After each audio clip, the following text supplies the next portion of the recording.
Hello friends, welcome to the channel. आज का topic है पल्मोनरी एम्बोलिज्म और ये एम्बोलिज्म का पार्ट 2 है। पार्ट 1 में हम एम्बोलिज्म और एम्बोलिज्म की डेफिनेशन और इसके टाइप्स, ठीक है, इसके टाइप्स हमने कवर कर लिए थे। और जो इसके टाइप में एक आता है थ्रोम्बो एम्बोलिज्म, जो कि एक मोस्ट इम्पॉर्टेंट पार्ट है, क्वेश्चन है एक, ठीक है। तो ये भी हमने कवर कर लिया था पार्ट 1 में। अब हम है ना दूसरा टाइप कवर करने जा रहे हैं जो कि इम्पॉर्टेंट है, पल्मोनरी एम्बोलिज्म। तो शुरू करते हैं। जो पल्मोनरी एम्बोलिज्म है इसको हम पल्मोनरी थ्रोम्बो एम्बोलिज्म भी बोलते हैं, क्योंकि ये थ्रोम्बो एम्बोलिज्म का ही एग्जाम्पल है, ठीक है। मोस्ट कॉमन होता है और ये फेटल फॉर्म होती है वीनस थ्रोम्बो एम्बोलिज्म की। हमने पार्ट 1 में जब थ्रोम्बो एम्बोलिज्म पढ़ा था तो हमने दो फॉर्म पढ़ी थी, आर्टीरियल और वीनस, ठीक है। तो आर्टीरियल के तो एग्जाम्पल हमने कवर कर लिए थे, लेकिन जो पल्मोनरी एम्बोलिज्म है वो वीनस थ्रोम्बो एम्बोलिज्म का ही एग्जाम्पल है। इसमें क्या होता है, जो पल्मोनरी आर्टीरियल ट्री होता है वो उसमें ऑक्लूजन हो जाता है, मतलब उसमें ऑब्स्ट्रक्शन हो जाएगा। किससे? थ्रोम्बो एम्बोलाई से। थ्रोम्बस से एक छोटा सा पार्ट टूट के सर्कुलेशन में चला जाता है और वो आर्टरीज़ को ऑब्स्ट्रक्ट कर देता है, जिसकी वजह से सर्कुलेशन वहाँ का रुक जाता है, ठीक है। तो अगर वो पल्मोनरी आर्टीरियल ट्री को ऑक्लूड कर रहा है, ऑब्स्ट्रक्ट कर रहा है, तो वो किस में आ जाएगा? पल्मोनरी एम्बोलिज्म में, ठीक है। मे अकर ड्यू टू, वो किसकी वजह से हो सकता है? पल्मोनरी एथेरोस्क्लेरोसिस, या सेकंड है पल्मोनरी हाइपरटेंशन। कैसे हो सकता है? पल्मोनरी एथेरोस्क्लेरोसिस से क्या होगा कि पल्मोनरी आर्टरीज में कोलेस्ट्रॉल का डिपोजिशन हो जाएगा। कोलेस्ट्रॉल का डिपोजिशन हो जाएगा तो ऑब्वियसली जो कोलेस्ट्रॉल है फिर वहाँ से वो मतलब कोलेस्ट्रॉल वहाँ पे आर्टरीज में डिपॉजिट हो जाएगा और वो ब्लड फ्लो को कम करेगा, ठीक है, और या फिर रोक देगा। पल्मोनरी हाइपरटेंशन में क्या होगा? पल्मोनरी हाइपरटेंशन का मतलब क्या होता है? बीपी इंक्रीज होना। बीपी इंक्रीज होगा तो ब्लड फ्लो भी इंक्रीज होगा। ब्लड फ्लो इंक्रीज होगा तो पल्मोनरी आर्टरी डैमेज होगी, ठीक है। पल्मोनरी आर्टरी डैमेज होगी तो हमें पता है वहाँ पे प्लेटलेट एग्रीगेशन हो जाएगा और क्लॉटिंग फैक्टर सारे एक्टिवेट हो जाएंगे, ठीक है। क्लॉटिंग फैक्टर एक्टिवेट होने के बाद फिर क्या होगा? वहाँ पे क्लॉट फॉर्मेशन होगा और अगर ज़्यादा मतलब क्या होगा? फिर थ्रोम्बोसिस वहाँ पे होगी और फिर है ना थ्रोम्बोसिस की वजह से वो कहीं पे उसका छोटा सा पार्ट डिटैच हो जाएगा और फिर वो छोटी आर्टरी में जाके उसको ऑक्लूड कर देगा, ऑब्स्ट्रक्ट कर देगा, ठीक है। तो अब हम इसकी इटियोलॉजी देखते हैं। इटियोलॉजी में क्या है कि इसके दो कॉमन पार्ट हैं, ठीक है। मतलब ये किस में दिख सकता है? बेड रिडन पेशेंट में या फिर एम्बुलेटरी पेशेंट में। बेड रिडन और एम्बुलेटरी, मतलब बेड रिडन में क्या है कि जो बहुत मतलब जो पेशेंट बहुत टाइम से, जैसे कोमा हो गया या फिर है ना बहुत टाइम से वो पेशेंट बेड पर ही है, तो हम उसको बोलेंगे बेड रिडन पेशेंट। उसमें क्या होता है, हमने थ्रोम्बो एम्बोलिज्म में कवर किया था स्टेसिस, ठीक है। स्टेसिस ये है ना, सॉरी, हमने थ्रोम्बोसिस में एक इसका सेक्शन कवर किया था जिसमें हम टर्बुलेंस, स्टेसिस ये सब पढ़े थे, ठीक है। तो हमने नॉर्मल एक्सियल फ्लो पढ़ा था, ठीक है, जिसमें डब्ल्यूबीसी, आरबीसी, प्लेटलेट्स जो हैं वो बीच में फ्लो कर रही होती हैं और ना साइड में क्या कर रहा होता है? पेरीफेरी पे प्लाज्मा, ठीक है। अब क्या होता है, जो बेड रिडन पेशेंट में क्या होता है, जब वो एक ही जगह रहते हैं तो वो जो आरबीसी वगैरह हैं, आरबीसी, डब्ल्यूबीसी, ये सब ना पेरीफेरी पे आ जाती हैं, ये प्लाज्मा के साथ घुल मिल जाती हैं, ठीक है। वहाँ पे मार्जिनेशन करेंगी और पेवमेंटिंग करेंगी, ये सब हमने ना थ्रोम्बोसिस में समझा दिया है। तो वही चीज़ इसमें होती है, ठीक है। तो इसमें क्या होता है, ये हम है ना यहाँ पे इसकी पैथोजेनेसिस में पढ़ेंगे, बाकी अभी हम यहाँ पे जान लेते हैं कि बेड रिडन और एम्बुलेटरी पेशेंट में होता है, ठीक है। कॉजेज़ क्या क्या हो सकते हैं? अगर थ्रोम्बाई लोअर लेग की जो लार्ज वेन्स होती हैं, जैसे सुपरफिशियल वेन हो गई, ठीक है, ये सब वेन्स होती हैं, तो अगर उनमें थ्रोम्बाई हो रहा है तो उस थ्रोम्बाई से, मतलब अगर लोअर लिम्ब में ना थ्रोम्बस हो रहा है कहीं, ठीक है, तो अब वो एक बड़ी वेन में होगा। अगर वो बड़ी वेन में होगा और यहाँ पे थ्रोम्बस हो गया, अब क्या है, ये छोटी छोटी उसमें जाएगा, ठीक है, कैपिलरीज में, है ना। तो फिर क्या होगा, मतलब आगे जाके ब्रांचेस नहीं बनाएगा ये, तो है ना, तो आगे जाके अब यहाँ से छोटा सा पार्ट टूट जाएगा तो ये कहीं पे जाके किसी को ऑब्स्ट्रक्ट कर देगा। अगर छोटी छोटी उसमें जाएगा वेनस फॉर्म मतलब वेनस में, तो फिर वो क्या करेगा, उसको वहाँ पे ऑक्लूड कर देगा, ठीक है। एग्जाम्पल है पॉप्लिटियल फीमोरल इलियक वेन्स, क्योंकि ये उसी के ब्रांचेस निकल रही होती हैं, ब्रांचेस क्या फिर कहें हम ड्रेनेज सिस्टम, क्योंकि ब्रांचेस आर्टरीज में निकल रही होती हैं, ठीक है। तो इसमें क्या है, सेकंड ये है ना, ये 95% होता है लोअर लिम्ब की, अगर किसी लार्ज वेन में थ्रोम्बोसिस हो रही है, ठीक है, तो वहाँ पे थ्रोम्बो एम्बोलिज्म के बहुत सारे चांसेस होते हैं कि जो भी वहाँ से वो वेन जा रही होगी ना, डिवाइड होके, जैसे पॉप्लिटियल वेन गई, फीमोरल इलियक वेन गई, तो वहाँ पे है ना इसके ऑक्लूजन के बहुत सारे चांसेस होते हैं, ठीक है। अब सेकंड है thrombi in varicosities of superficial vein of leg and pelvic vein. तो इसमें क्या है कि जो है ना वेरिकोज वेन होती हैं, उसमें अबनॉर्मल डायलिटेशन हो जाएगा या फिर कहीं इन्फ्लेमेशन हो जाएगा, तो वहाँ का थ्रोम्बाई मतलब अब जब अबनॉर्मल डायलिटेशन हो जाएगा तो वो टेढ़ी मेढ़ी लाइंस बना लेंगी, ठीक है, टेढ़ी मेढ़ी होंगी, वो रन करेगी। तो अब उसमें क्या है, टेढ़ी मेढ़ी रन करेगी, तो उसमें जो एम्बुलेंस है, जो सर्कुलेशन में जा रहा है, तो अब जैसे यूँ जा रहा है, सीधे सीधे जाना है, लेकिन वो टेढ़ी मेढ़ी हो गई, ठीक है, तो यहाँ पे आके फंस जाएगा, तो यहाँ पे एम्बुलेंस फॉर्मेशन के चांसेस ज़्यादा हो जाएंगे, ठीक है। तो यही एग्जाम्पल है इसके peri prostatic, peri ovarian, uterine broad ligament vein. तो ये कुछ है ना पेल्विक वेन और सुपरफिशियल वेन के एग्जाम्पल हैं, ठीक है। Veins are dilated abnormally that increase the chances of embolism. वही है कि जो वेन्स होती हैं वो abnormally डायलेट हो जाती हैं और वो एम्बोलिज्म का चांस मतलब जो वो चांसेस हैं वो इंक्रीज़ कर देती हैं, क्योंकि वो सर्कुलेट कर रहा होता है, सर्कुलेट करेगा तो फिर अगर वहाँ पे उसको कहीं जगह मिल गई तो वो चला जाएगा, अगर उसे यहाँ पे जगह नहीं मिली तो ये यहीं ऑक्लूड कर देगा आगे के, फिर सिस्टम को रोक देगा सर्कुलेशन को, ठीक है।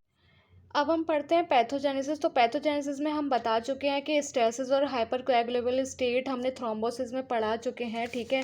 उसमें कुछ नहीं होता, जो बहुत टाइम से पेशेंट ना रुके हुए मतलब एक जगह बेड पर रहते हैं, जैसे कोमा वाले हुए या फिर एक्सीडेंट हुआ है तो वो चल नहीं पा रहे हैं या फिर उनको बेड रेस्ट के लिए बोला है, तो उनका क्या होता है कि है ना वो जो नॉर्मल एक्सियल फ्लो है, नॉर्मल एक्सियल फ्लो में क्या होता है कि WBC RBC प्लेटलेट्स जो होती हैं वो मिडिल में सेंटर में जा रही होती हैं और पेरीफेरी पे प्लाज्मा होता है। तो जो बेड रिडन पेशेंट हैं उसमें क्या होगा कि वो जो आरबीसी वगैरह हैं वो पेरीफेरी पे आ जाती हैं, पेरीफेरी पे आने के बाद फिर यहाँ पे जैसे ही वो आरबीसी वगैरह टच करेगी एंडोथेलियल को, तो वो तो यहाँ पे प्लेटलेट का एग्रीगेशन होगा, ठीक है।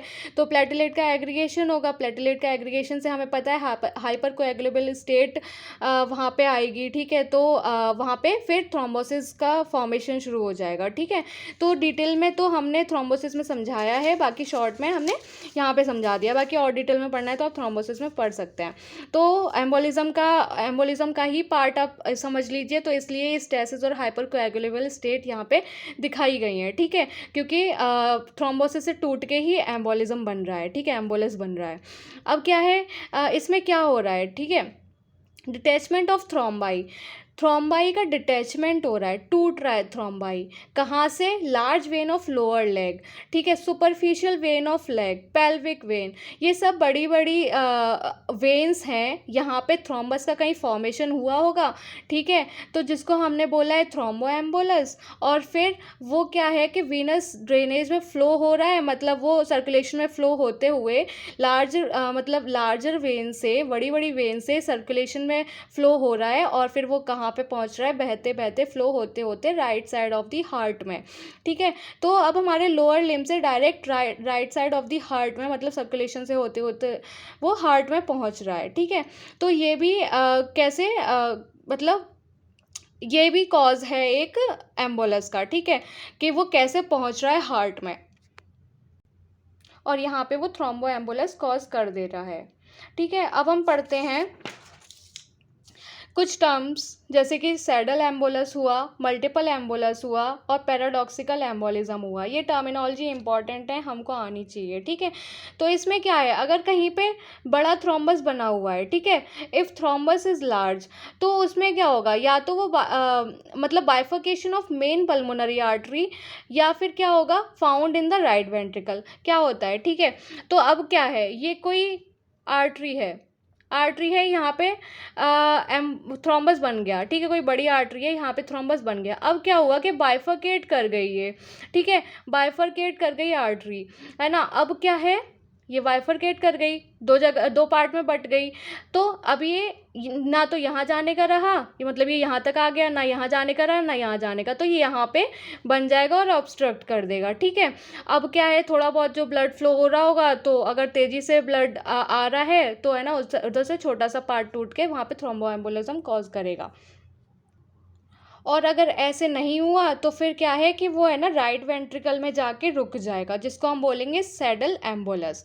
मल्टीपल एम्बोलाई में क्या होता है, मल्टीपल एम्बोलाई जो होता है वो मोस्ट कॉमन होता है। इसमें क्या होता है, लार्ज थ्रोम्बस जो है वो छोटे छोटे पार्ट में टूट जाता है, ठीक है, may be fragmented into the many smaller emboli, जो कि हम अभी तक डिस्कस करते आ रहे हैं। बस हमें इसके पार्ट और टाइप्स इतना ही याद रखना है, बाकी सारी कहानी एक सी है, ठीक है। और जो कि क्या करेगा, नंबर ऑफ स्मॉल वेसल्स को ब्लॉक कर देगा। ये हमें कहाँ दिखता है, lower lobe of the lung में।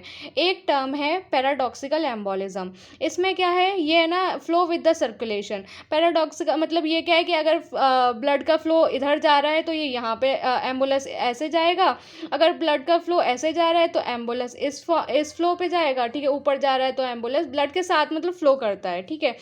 एम्बुलेंस अगर राइट हार्ट में है, ठीक है, तो वो लेफ्ट हार्ट में चला जाएगा, मतलब वो ब्लड के थ्रू ही जा रहा है, ब्लड के बहाव में फ्लो होते हुए चला जा रहा है। एम्बुलेंस अगर राइट हार्ट में है तो वो लेफ्ट हार्ट में चला जाएगा, मतलब लेफ्ट चैम्बर में चला जाएगा by the atrio ventricular septa, ठीक है। हमने हार्ट पढ़ा है, हार्ट का सर्कुलेशन पढ़ा है, तो ये सब पता ही होगा।